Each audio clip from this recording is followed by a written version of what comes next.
The biggest difference between the college and NFL game is no longer play design. Teams have begun to adapt the spread approach that collegiate football made so popular. RPOs, bubble screens, end-arounds, jet sweeps, and even read and triple options have all made their way to NFL playbooks around the league. The real identifiable separator between the two games, above skill level, style, and whatever else you can think of, is the role that the quarterback plays. If you can't tell already, today we're going to be talking about an entire genre of quarterbacks with super high ceilings, but also really low floors, as well as opening up some discussion on, first of all, why don't they pan out in the NFL, but also second of all, if it's worth it to continue trying to develop them, even if they don't meet the expectations that fans and coaches alike share. If this sounds interesting to you, make sure to like, comment, and subscribe, because we post all sorts of videos just like this. Without wasting any more time, enjoy.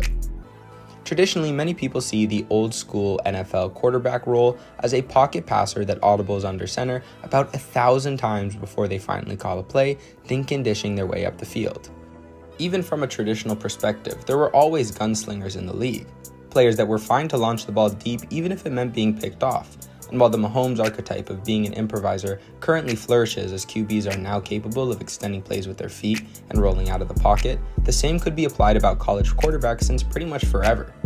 Mobile QBs have and likely will always be a mainstay of college football. Tim Tebow led his Florida Gators to not only one but 2 national championships with some of the worst throwing mechanics you'll ever see due to his mentality and leadership, sure, but also his willingness to make plays past the line of scrimmage, whether it be with speed or by lowering the shoulder and trying to truck a defender. Partially because of players like Tebow and even his once teammate Cam Newton, many NFL systems began to adopt traits of their collegiate counterparts. You'd think that because of that shift, because there's seemingly less separation between the collegiate and NFL game than there has ever been before, it would be easier for college QBs to transition into the NFL. But that ends up being far from the truth. In fact, I'd say it's now becoming even harder for these young athletes to make that leap. But why? It's a real head scratcher to try and figure out, and to be honest, I don't have all the answers because it doesn't make that much sense. Surely you'd think that if they're running the same plays in the NFL as they were in college, it's as simple as being plugged into the machine and making the same reads and the same throws that they were once capable of. But it's just not that simple, I guess. In fact, it's barely even about the adjustment between the two levels. The real significance is in how the college game is read at the college level versus how the plays are read in the NFL. Let's talk about Joe Milton, who honestly inspired this video with his preseason debut. He is slowly but surely becoming football's Ben Simmons, with the off-season videos of him throwing 90-yard bombs going viral on social media pretty much every single year.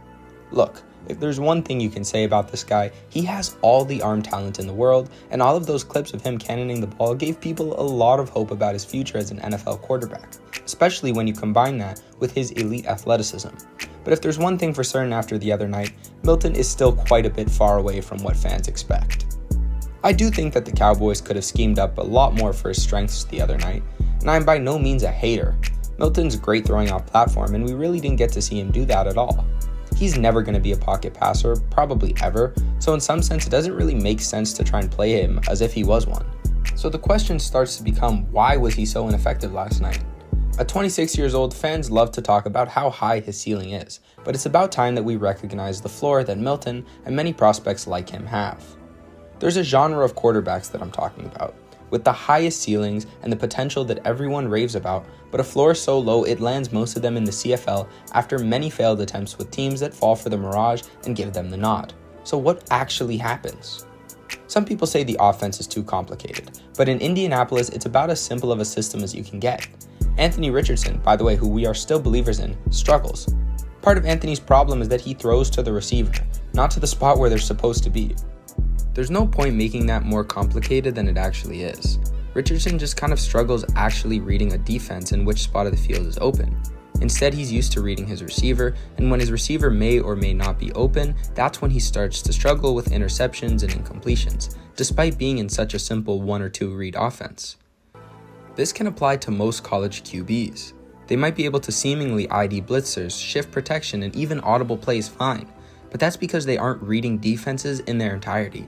They're reading 1 or 2 aspects of a defense and basing the ensuing play off of that. Little reads for simple adjustments, but in the NFL, those simple reads become extremely difficult with all the disguises that make NFL defenses what they are. match coverage, rotating safeties, etc. It only gets more and more complicated, so those QBs that can read one hint out of a very simple process struggle to read when it's the full picture laid out on the field ahead of them.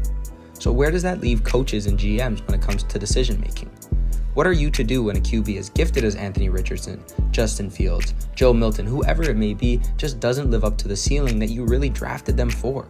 We know how low the floor can get, but is it really a battle of nature versus nurture? Honestly, I think it kind of depends. Tim Tebow threw for 70% in his final season of Florida, but in the NFL, coaches tried to change his throwing motion, and then he threw 46%. Coaches didn't fix him, and while I don't think that that's exactly what ruined him, a lot of fans just wish that he just kind of kept his original broken motion in the NFL. Fixing an issue in itself isn't 100% guaranteed success. Maybe another one appears at the same time, or by the time all the issues are corrected, a player just isn't even what they were drafted for. There's no clear answer. If there was, then every single QB prospect would be an all-pro, but there is merit in discussing how long coaches should keep the training wheels on before it just becomes a waste of time. Many people remember that Brady was a QB3 in New England as Belichick brought him up, but something that gets lost in discussion is that even when he was starting his career out as an actual quarterback on the team, not just some practice player, he was not the Brady that we know him as today. He started out as a game manager commanding an offense that took a backseat to some ridiculous defenses. Then, as time went on and he learned more about the offense, but also just the NFL in general, he got a longer and longer leash and eventually developed into the best quarterback and football player of all time. I'm not comparing Tom Brady to Anthony Richardson. That would be insanity even for us. But the moral of the story still remains that development can take an irrelevant 6th round QB to the literal GOAT of the sport. With someone as gifted as Richardson, or even back to the topic of Joe Milton, if you can get even a fraction of that growth, then you might end up with a really good quarterback for a long time to come. The beginning of Richardson's career was poorly handled. Not only should he have stayed at Florida for much longer, but he was also drafted 4th overall and was immediately expected to be the savior of the franchise. With how young he was coming out of college, and honestly still is even as a pro, he should have sat for at least 2 years and learned more of the nuances that he's currently lacking. Now he's been thrown into the fire with bad habits that have become even more difficult to remove. We're still believers, but it must be said that this whole experiment could have gone significantly better if the Colts were smarter about their draft situation and if Anthony had more time to develop. In our eyes, it is useless to draft the Miltons and the Richardsons if you are not planning on developing them for at least a year behind an actual veteran quarterback that can mentor them and teach them the nuances of the game. High-floor QBs exist for a reason. There are a multitude of pro-ready QBs that come out of college every single year, so embrace the ability that those types of players possess if that's what you're looking for. Do not draft a project QB if you want them to start right away. These are the types of players that teams have to build up when they have the tools and roster ready to do so. You can't hit a home run every single time. Sometimes you just need to get on base and go through the motions until you eventually get a chance to cross home plate. And I think that's something that fans need to realize about not only quarterbacks, but just NFL players in general. Many of them will never be able to reach the ceiling that fans have for them. Some players are just incapable of changing everything from their throwing style to the habits they fall back on. Be patient about what to expect, and most importantly, be realistic. If you enjoyed watching this video, make sure to like, subscribe, and comment your thoughts, and also any other topics you might want to see us cover.